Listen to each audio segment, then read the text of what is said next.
भैया तुमच्या म्हातारीला जेवण देऊन या.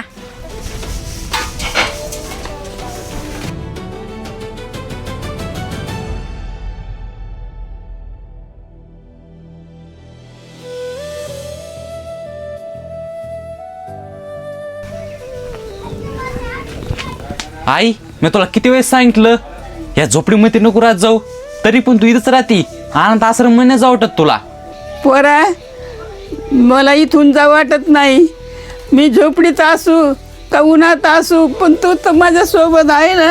40% ऊन आहे आणि कोणाला सण व्हाय ना. आणि तो माहितीये का आतापर्यंत किती लोक मेले. तर तुम्ही जर नाही गेले ना इथंच मरून जाता.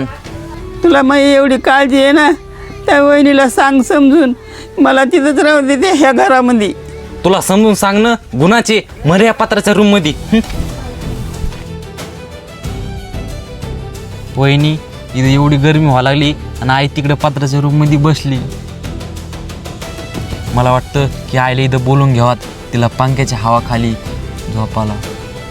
ती मरण नाही तर राहील, तिला इकडे वापस आणायचं नाही. तुम्हाला एवढी तिची काळजी नाही तर तुम्ही पण घरच्या बाहेर जायचं.